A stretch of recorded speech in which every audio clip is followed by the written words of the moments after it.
Aujourd'hui, nous allons vous montrer comment est-ce qu'on peut utiliser le système que nous avons mis à l'intérieur de notre disque virtuel comme un autre système, c'est-à-dire transformer notre ordinateur qui avait auparavant un système, le rendre en dual boot avec notre disque virtuel contenant notre système d'exploitation. Dans la vidéo précédente où nous avons montré comment est-ce que on crée un disque virtuel et comment est-ce qu'on installe un système à l'intérieur de notre disque dur. Donc nous allons récupérer notre disque virtuel et le déplacer.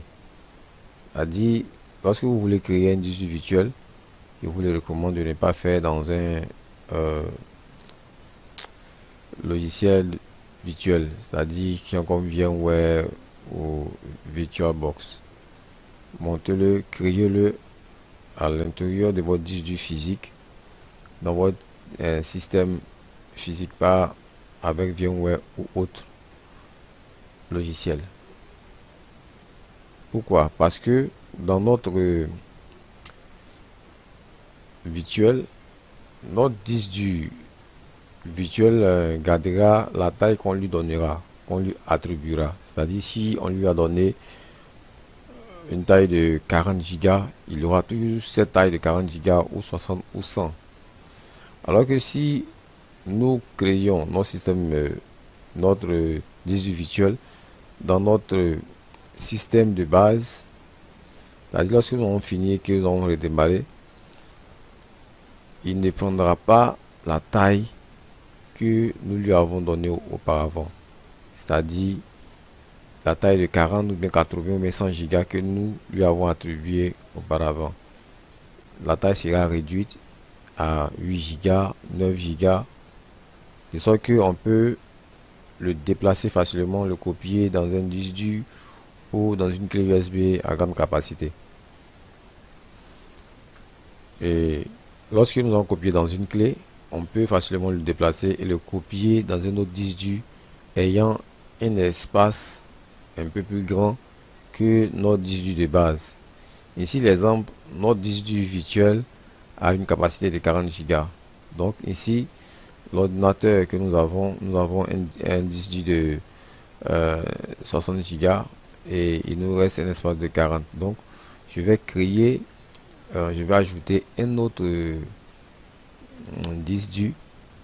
Voilà, je vais ajouter un autre disque dur. Voilà, pour que la pratique puisse se faire correctement. Pour que vous voyez comment est-ce qu'on peut rendre notre système qui était de base un seul, le rendre en dual boot. Donc je vais ajouter ici un disque dur, je vais le créer, je vais laisser 60 Go. Voilà, donc je vais finir et puis je vais faire un OK à l'intérieur. Donc je vais venir le faire sortir par là. Voilà, notre disque dur sera affiché. Attendez, excusez-moi, je vais juste l'activer. OK. OK, donc je viens ici dans gérer. Je vais juste patienter le temps d'afficher la boîte de dialogue. Voilà, je viens dans gestion des disques durs. Alors, comme si je venais d'ajouter un nouveau disque dur. Voilà, donc je vais le faire afficher. De l'autre côté, le voici ici. Je vais le formater. Voilà. Je vais laisser ça comme ça, faire suivant, qu'il puisse afficher de l'autre côté. Voilà. Maintenant, je vais aller monter notre clé USB contenant notre virtual disque dur.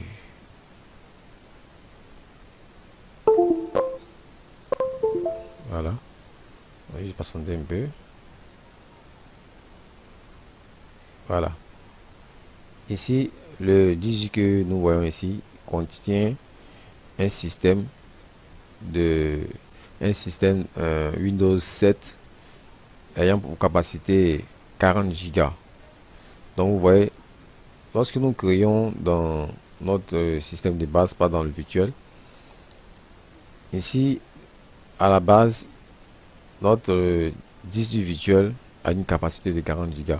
Mais lorsque nous le créons dans notre système de base et que nous voulons récupérer le disque dur, la taille diminue énormément. Ainsi, nous avons une taille de 9 Go parce que j'ai installé des logiciels à l'intérieur. Donc nous allons copier notre disque dur virtuel dans notre partition E que nous venons à peine de créer. Donc je vais le copier juste à l'intérieur ici. Voilà. Comme il a une taille de 9 Go, donc il va mettre juste un peu de temps pour copier.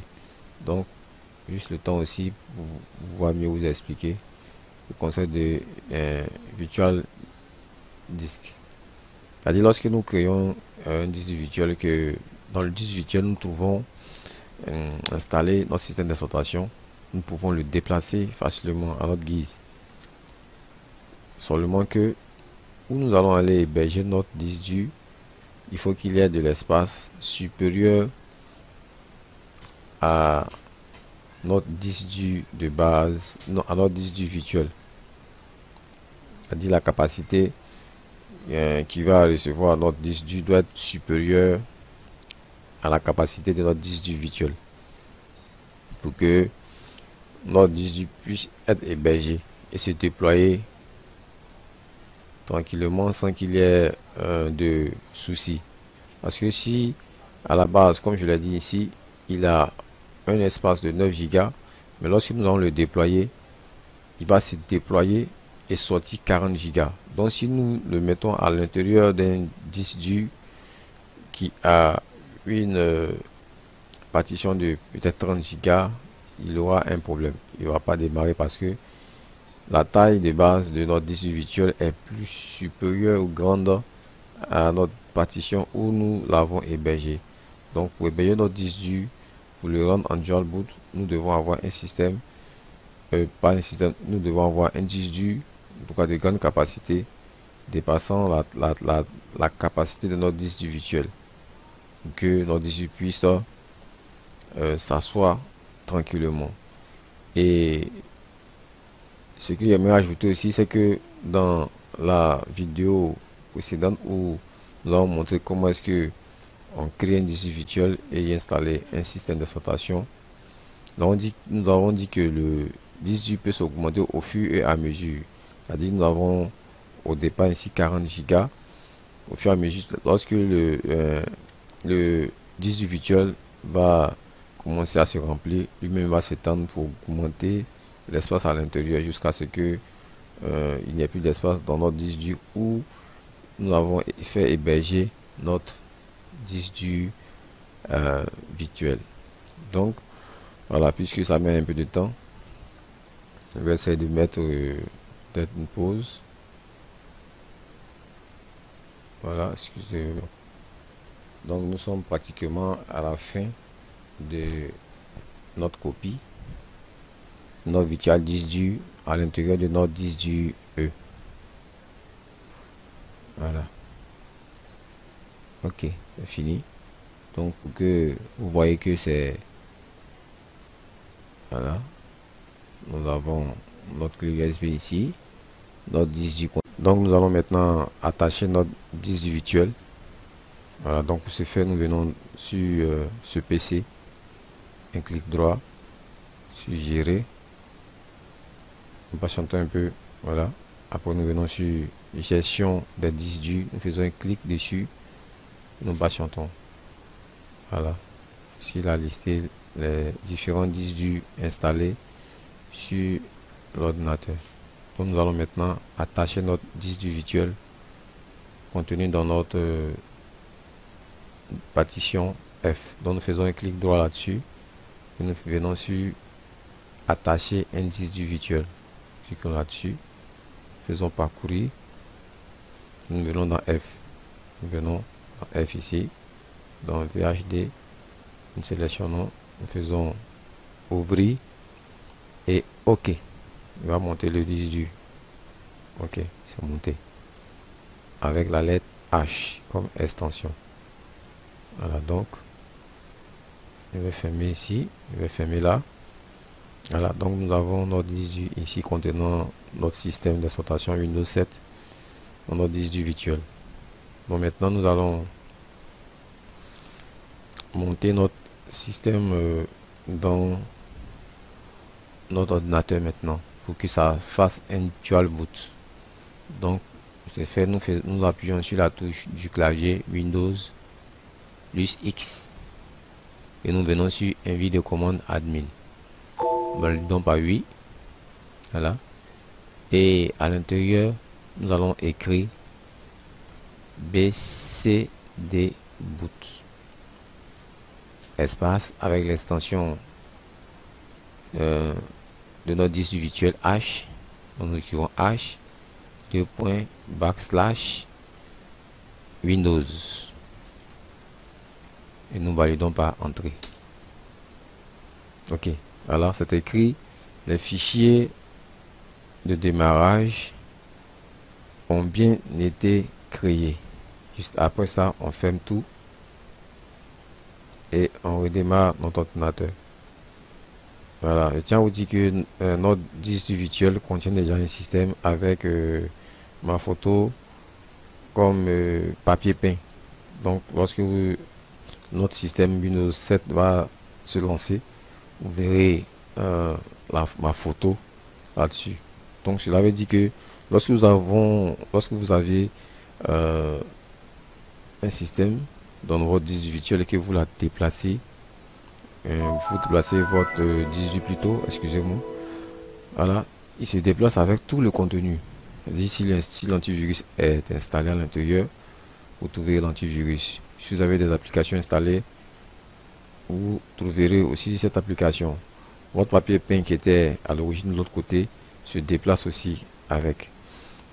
Donc tous les éléments contenus sur votre bureau se déplacent aussi avec. Pareil aussi dans